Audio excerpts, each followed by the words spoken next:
और रांची से बड़ी खबर है, जहां सीएम हेमंत सोरेन के काफिले को रोकने की कोशिश हुई है।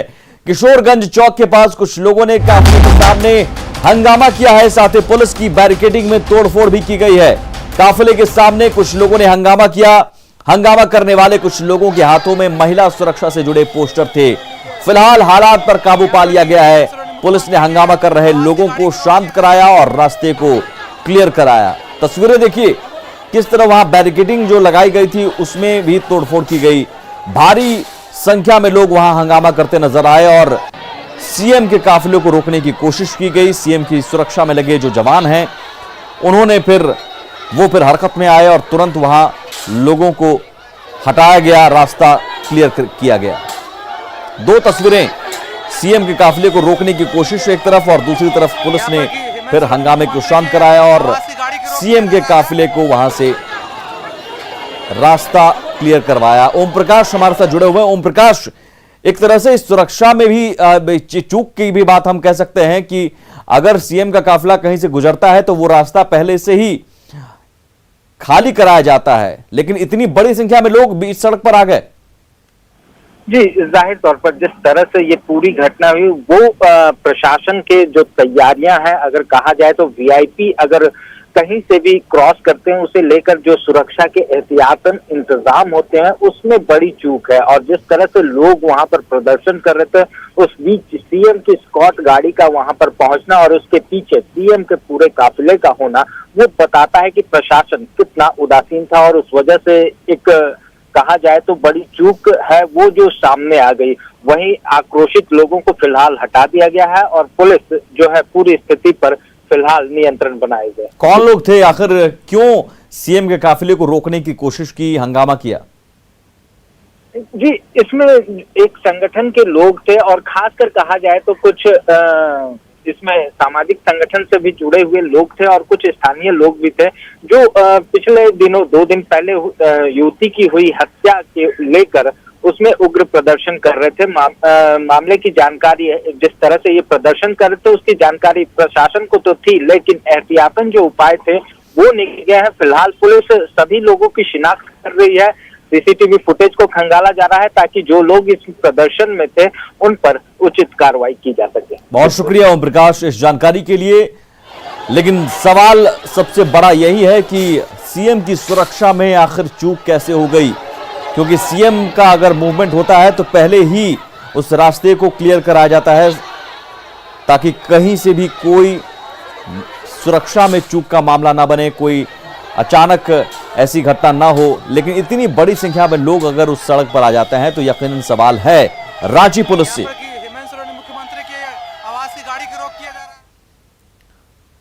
तो रांची पुलिस से सवाल है कि आखिर हाई सिक्योरिटी जोन में यह कैसी सुरक्षा है जहां सीएम की काफिले को रोकने के लिए बड़ी संख्या में लोग सड़क पर आ जाते हैं। सीएम के काफिले के सामने हंगामा होता रहा, आखिर पुलिस कहां थी? काफिले के सामने हंगामा करने वाले कौन थे?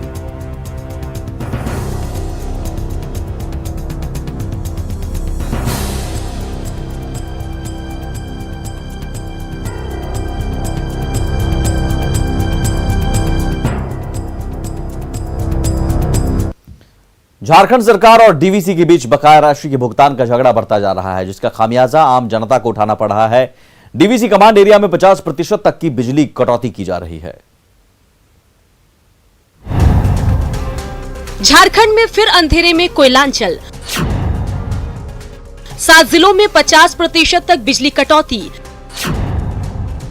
सरकार और डीवीसी के झगड़े का खामियाजा, झारखंड के 7 जिलों में बिजली की आंख मिचौली फिर शुरू हो गई है। डीवीसी कमांड एरिया में 50% तक की बिजली कटौती शुरू हो गई है, जो हर हफ्ते 10% बढ़ता जाएगा। लेकिन मामले को सुलझाने की बजाय सत्ताधारी कांग्रेस केंद्र पर सौतेला व्यवहार करने का आरोप लगा रही है। और क्यों झारखंड के साथ ये सौतेला व्यवहार क्यों, जबकि उत्तर प्रदेश का भी बकाया है, आंध्र प्रदेश का भी बकाया है, वहां की बिजली क्यों नहीं कटौती हो रही है? डीवीसी का झारखंड सरकार पर करीब 2100 करोड़ बिजली का बकाया है। अक्टूबर में केंद्र सरकार ने 1400 करोड़ की बकाया राशि काटी थी। अब 3 किस्तों में 700 करोड़ के बकाये का भुगतान करना है। रेगुलर बिजली बिल के एवज में 100 करोड़ रुपए का भुगतान करना है। बकाया राशि नहीं मिलने पर डीवीसी ने बिजली कटौती शुरू कर दी है। धनबाद, बोकारो, गिरिडीह, हजारीबाग, कोडरमा, चतरा और रामगढ़ में बिजली कटौती भुगतान नहीं होने पर 8 फरवरी से 100% बिजली कटौती की चेतावनी। जहां कोविड में राज्य और केंद्र दोनों ही जूझ रहे हों वसूली के दृष्टिकोण से, उसमें थोड़ा यह विचारण करना चाहिए था कि इस वक्त वह भी कटौती न करे और साथ ही साथ दोहरी मार बिजली की कटौती के रूप में न करे। लेकिन राज्य सरकार ने भी ठाना है कि जो भी उनके बकाए हैं उनको हम वापस करेंगे। जीबीवीएनएल ने बिजली कटौती को लेकर डीवीसी से संपर्क साधा है, साथ ही बकाया राशि के भुगतान की फाइल भी आगे बढ़ा दी है। लेकिन डीवीसी और राज्य सरकार के बीच इस झगड़े का खामियाजा 7 जिलों की जनता को भुगतना पड़ रहा है। अविनाश कुमार, न्यूज़ 18 रांची।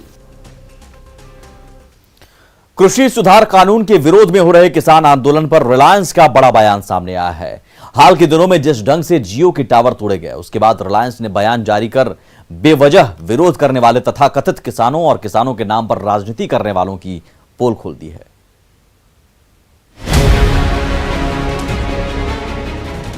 दिल्ली बॉर्डर पर चल रहे किसान आंदोलन के दौरान जियो के करीब 1500 टावर तोड़ दिए गए। अब रिलायंस की तरफ से बड़ा बयान सामने आया है। रिलायंस ने कहा है, कॉर्पोरेट फार्मिंग या कॉन्ट्रैक्ट फार्मिंग से हमारा कोई लेना देना नहीं और ना ही कॉर्पोरेट फार्मिंग या कॉन्ट्रैक्ट फार्मिंग में उतरने का कोई इरादा है। रिलायंस ने कहा कि हमने कम कीमत पर खरीदारी के लिए कोई लॉन्ग टर्म कॉन्ट्रैक्ट नहीं किया और हमारे सप्लायर किसानों से सिर्फ एमएसपी पर ही खरीदारी करते हैं। यही नहीं, रिलायंस ने यह भी साफ किया कि आगे भी खेती के लिए कोई जमीन नहीं खरीदेंगे।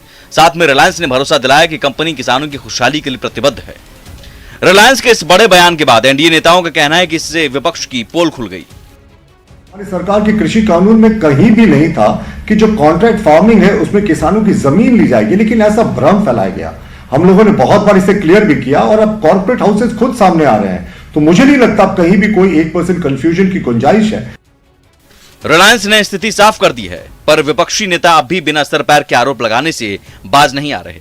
रिलायंस ने अगर ऐसा कहा है तो ये अच्छी बात है, ये उनके तरफ से स्पष्टीकरण आया है।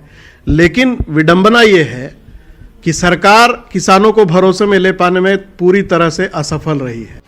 रिलायंस ने बयान देकर अपनी स्थिति साफ कर दी है और पंजाब हरियाणा हाईकोर्ट में याचिका दायर कर पंजाब में अपने कर्मचारियों और संपत्ति को बचाने की अपील के साथ साथ पंजाब में हुए हुड़दंग के पीछे कुछ कारोबारी प्रतिद्वंदियों का स्वार्थ बताया है।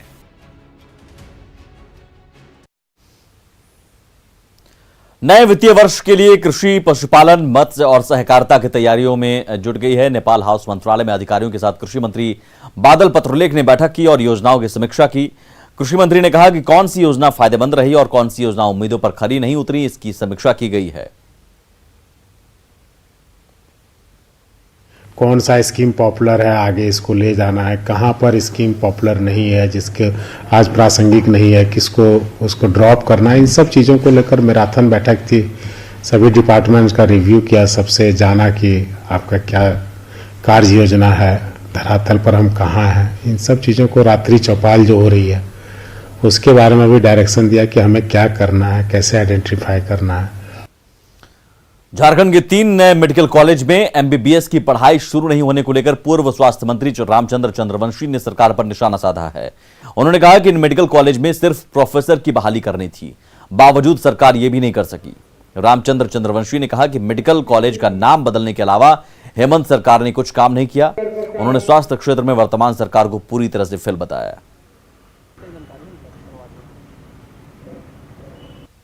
दुर्भाग्य की बात है कि हमने 3 मेडिकल कॉलेज जो है बड़े मुश्किल से हमारे माननीय मुख्यमंत्री जी चाहे सरकार जो है लाया था, पलामू, हजारीबाग, दुमका, उसको इन्होंने ध्यान तक नहीं रखा। सिर्फ इसमें प्रोफेसर की बहाली करनी थी, इन्होंने साल भर में प्रोफेसर बहाल नहीं किया, क्योंकि कोरोना काल में प्रोफेसर में क्या लगा हुआ था, प्रोफेसर तो बहाल हो सकते थे, जिसके चलते 1 साल का जो है लड़कों का एडमिशन नहीं हुआ। हमारे स्वास्थ्य मंत्री जी टीवी पर बोल रहे हैं कि हम बात किया है, अरे बात किया है तो अगले सत्र के लिए बात किया है। अब तो जो एडमिशन हो गया वो तो 300 लड़के तो यहाँ के चले गए, ये बहुत भी बड़ी क्षति हुई है राज्य के लिए। खबर पाकुड़ से। यहां एक दबंग महिला मुखिया का वीडियो वायरल हो रहा है। शहरकोल पंचायत में सरकारी योजनाओं को लागू करने के नाम पर महिला मुखिया पर रंगदारी मांगने का आरोप लगा है। मुखिया का नाम चित्रलेखा गौड़ है, जिसका एक वीडियो तेजी से वायरल हो रहा है। वायरल वीडियो में मुखिया टोल टैक्स वसूलने वाली एजेंसी के मालिक शुभनंदन भगत से 3 लाख रुपए की रंगदारी की मांग करती हुई दिखाई दे रही है। हालांकि न्यूज 18 इस वायरल वीडियो की पुष्टि नहीं करता, लेकिन जो तस्वीरें सामने आई है वो हैरान करने वाली हैं।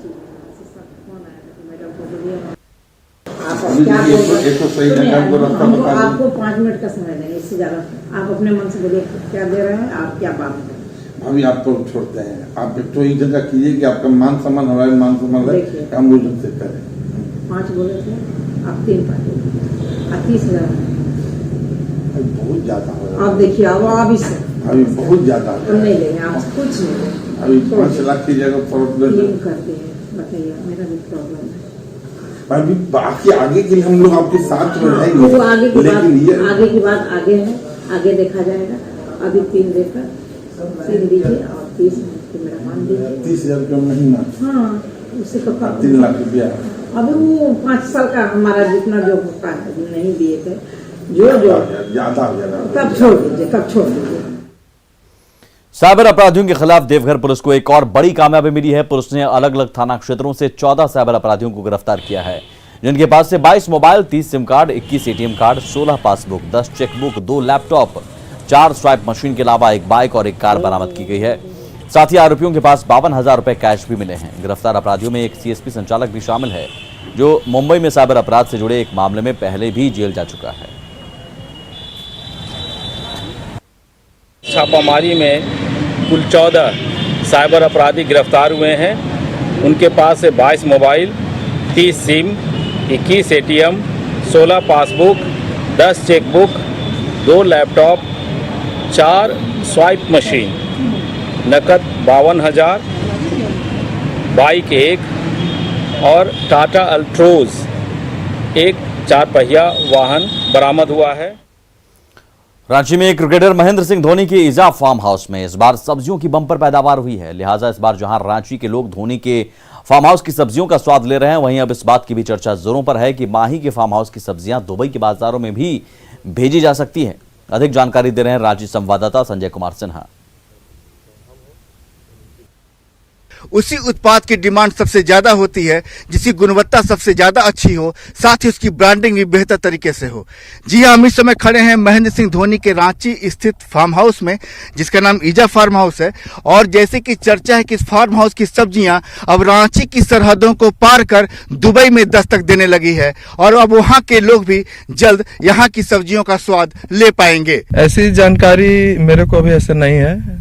अगर ऊपर वाले जो भी अधिकार जो लोग हैं, जो सोचते हैं, जो मार्केटिंग का काम करते हैं, उन लोग देखते हैं, तो अगर दुबई भेजने का होगा तो दुबई भेजेंगे। मेरा तो काम अभी प्रोडक्शन का ही है। मैं यहाँ भी क्वालिटी देखता हूँ, प्रोडक्शन में ही सारा देखता हूँ, तो अभी मुझे वो जानकारी नहीं। 43 एकड़ के फार्म हाउस में धोनी ने 25 से 30 एकड़ में सिर्फ सब्जियों की खेती की है।